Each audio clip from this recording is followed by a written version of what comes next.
का जो कंसेप्ट है वो ग्रेविटेशनल फोर्स के लिए या किसी भी कंजर्वेटिव फोर्स के लिए डिफाइंड है।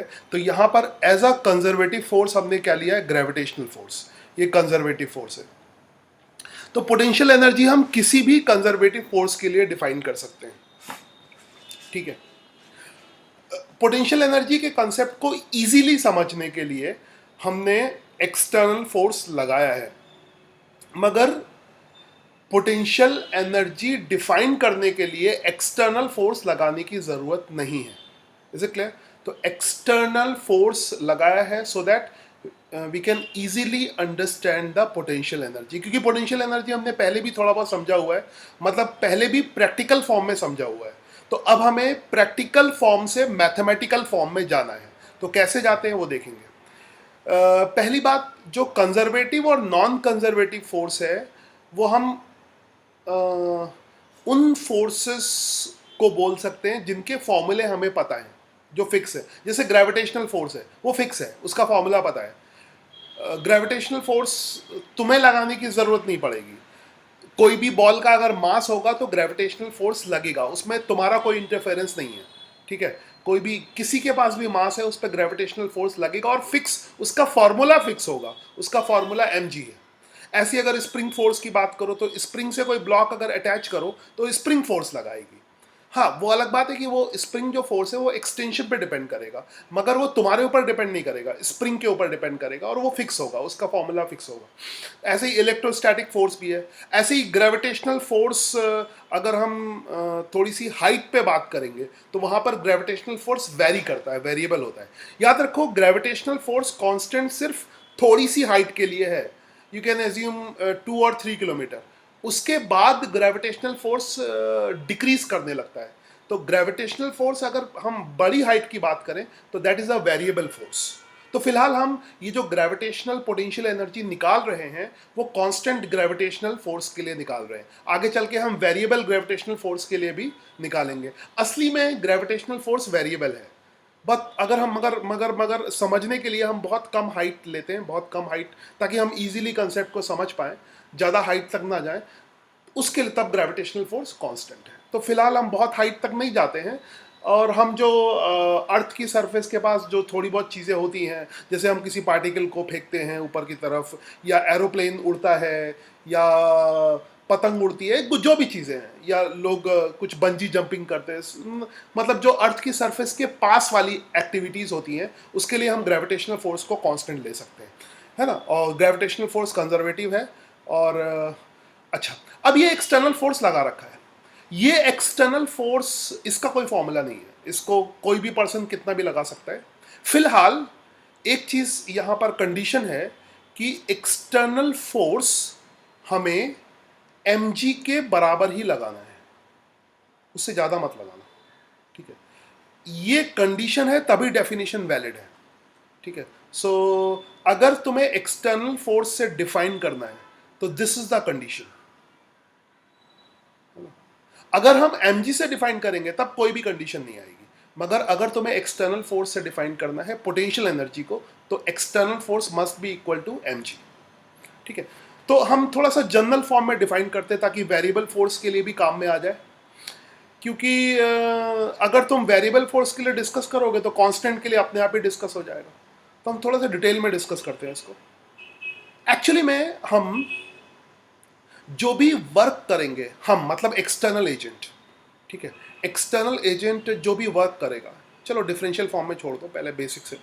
एक्सटर्नल फोर्स जो भी वर्क करेगा, कितना वर्क करेगा, सपोज करो इसको हम ऊपर की तरफ डी डिस्टेंस ले जाते हैं, एक्सटर्नल फोर्स mg के बराबर है। ऑब्वियसली कांस्टेंट वेलोसिटी से ले जाते हैं, बहुत स्लोली ले जाते हैं, यहाँ पे वेलोसिटी कांस्टेंट है, ये एक्सेलरेट नहीं कर रहा है।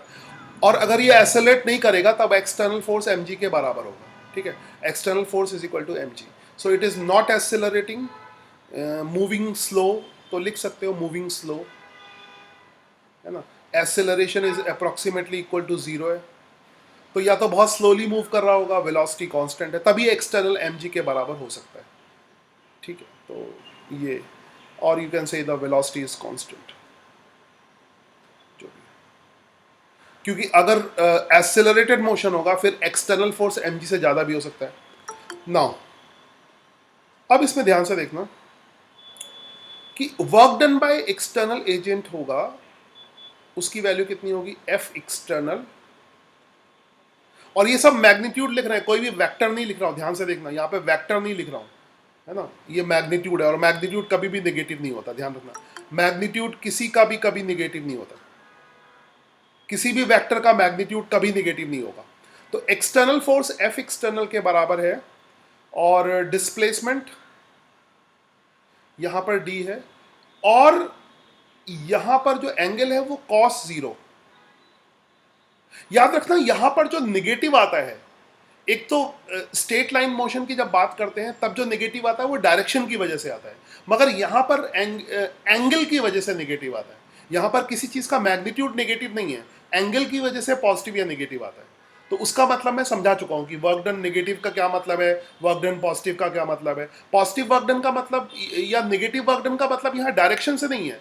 नेगेटिव वर्क डन का मतलब है काइनेटिक एनर्जी कम होगी, या पॉजिटिव वर्क डन का मतलब है काइनेटिक एनर्जी बढ़ेगी। ठीक है, तो अगर नेगेटिव वर्क डन आया तो ये मत समझना कि वर्क डन की कोई डायरेक्शन हो जाएगी। वर्क डन स्केलर क्वांटिटी है, उसकी कोई डायरेक्शन नहीं होती। ठीक है, उसकी यूनिट जूल होती है और कोई भी डायरेक्शन नहीं होती। तो फिलहाल एक्सटर्नल फोर्स का जो वर्क डन है वो हो जाएगा एफ एक्सटर्नल इंटू डी, और यहां पे एक कंडीशन में लगा रखी है कि एक्सटर्नल फोर्स एम जी के बराबर है, तो ये हो जाएगा एम जी इंटू डी। थोड़ा सा फीलिंग लाने के लिए डी ना लेके मैं एच लेता हूँ। ठीक है, डी ले सकते हो, कोई बुराई नहीं है, मगर एच ले लेते हैं, एच में भी कोई बुराई नहीं है। ठीक है, तो एम जी एच तो थोड़ा फैमिलियर टाइप का लगेगा। ठीक है, external force into H into cos zero, ये हो गया। अच्छा, ये जो work done by external agent है, ये पोटेंशियल एनर्जी के फॉर्म में स्टोर हो जाएगा, मतलब इसकी पोटेंशियल एनर्जी इंक्रीज हो जाएगी। मतलब यहीं से एक कंसेप्ट आया। पहली बात तो ये समझ लो कि पोटेंशियल एनर्जी डायरेक्टली डिफाइंड नहीं होती है, चेंज डिफाइंड होता है। तो एक्सटर्नल एजेंट का जो भी वर्क डन है वो चेंज इन पोटेंशियल एनर्जी के बराबर होगा। तो ये पहली चीज है, यानी पहला फॉर्मूला ये आया कि change in potential energy is work done by external agent, है ना। यानी एक्सटर्नल एजेंट का जो भी वर्क डन होगा वो पोटेंशियल एनर्जी के फॉर्म में स्टोर हो जाएगा, या वो पोटेंशियल एनर्जी को इंक्रीज करेगा। ये सही से कहना चाहिए कि पोटेंशियल एनर्जी को इंक्रीज करेगा। तो एक्सटर्नल एजेंट का जो भी वर्क डन है, तो याद रखो पोटेंशियल एनर्जी भी डिफाइन कैसे है, work done by external agent से डिफाइंड हो गया। Change in potential energy is equal to work done by external agent. तो इसको अगर तुम्हें वेरिएबल फोर्स के लिए लिखना है तो डिफरेंशियल फॉर्म में लिख लेना, small change in potential energy is D W external. आगे वेरिएबल फोर्स भी आएंगे। तो ये पहला बेसिक फॉर्मूला हुआ, मगर फिलहाल ये कोई एंड नहीं है, अभी हमें इसको ग्रेविटेशनल फोर्स से एसोसिएट करना है। तो आ जाए फिर से यहां पर, मगर एक कंडीशन है, ये फॉर्मूला तभी वैलिड है इस वाली कंडीशन में कि external force should be equal to M G. याद रखो, अगर ये एम जी के बराबर हमने नहीं लिया तो ये चेंज इन पोटेंशियल एनर्जी के बराबर नहीं होगा। याद रखो, ये डेफिनेशन के लिए हमने ऐसा किया है, डेफिनेशन इजी हो जाए इसके लिए ऐसा किया है। ठीक है, अब एग्जैक्ट डेफिनेशन पे आते हैं। ठीक है, अब एग्जैक्ट डेफिनेशन पे आते हैं। तो अगर हम इसमें वर्क डन बाय ग्रेविटी की बात करें, ये एक्सटर्नल फोर्स का वर्क डन होगा। अगर work done by conservative force, यहां ग्रेविटेशनल फोर्स कंजर्वेटिव है, तो अगर हम work done by conservative force की बात करें, ठीक है, वर्क डन में कंजर्वेटिव लिख रहा हूं, कंजर्वेटिव में सब आ जाएगा, हर किसी के लिए डेफिनेशन जनरल डेफिनेशन हो जाएगी। यहां पर कंजर्वेटिव फोर्स का एग्जांपल ग्रेविटेशनल हो गया।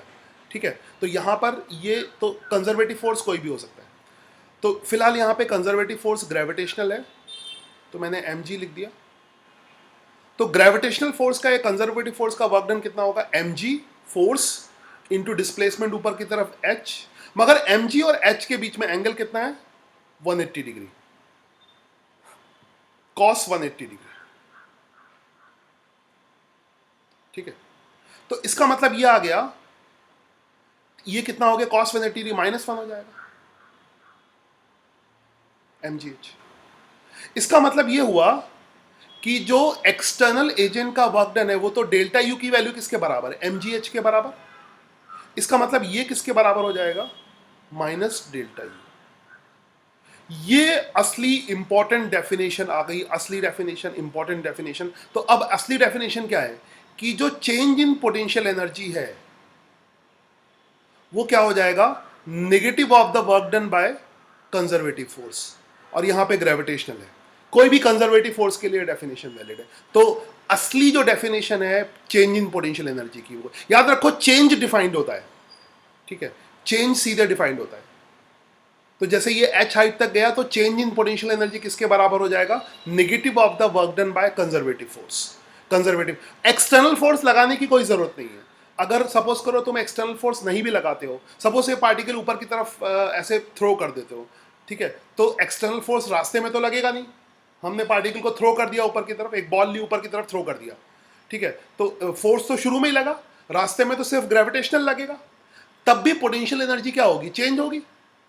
तो तब रास्ते में कोई एक्सटर्नल फोर्स थोड़ी ना लग रहा है, तो एक्सटर्नल फोर्स हमने समझने के लिए लगाया है। तो असली में जो चेंज इन पोटेंशियल एनर्जी है negative of the work done by conservative force है, और ये है असली डेफिनेशन। इसी से सब कुछ हो जाएगा, यही पे ये हर जगह यूज होगी। तो इसको दिमाग में खतरनाक तरीके से बिठा लो।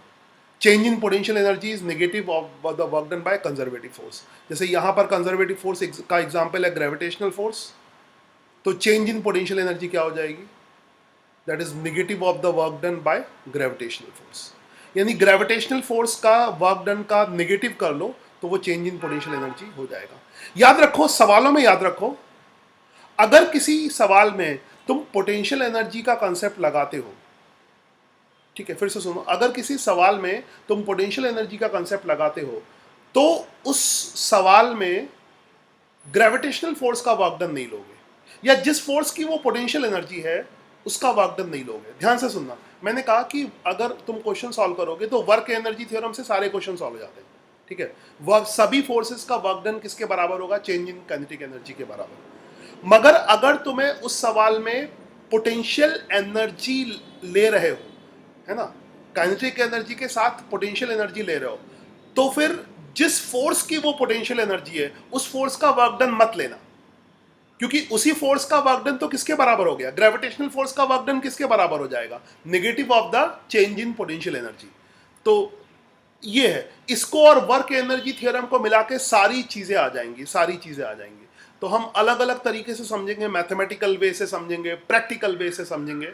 तो ये थोड़ी सी एक डेफिनेशन हो गई, बेसिक डेफिनेशन हो गई कि change in potential energy is negative of the work done by gravitational force. इसको डिफरेंशियल फॉर्म में भी आगे यूज करोगे कि small change in potential energy अगर वेरिएबल फोर्स है तो negative of the work done bye कोई भी कंजर्वेटिव फोर्स हो सकता है। और यही एक चीज है जो हर जगह लगती है, ये बेसिक डेफिनेशन होगी, ठीक है। तो हमने एक्सटर्नल फोर्स से लगाया, समझाया, मगर यहां तक पहुंच गए।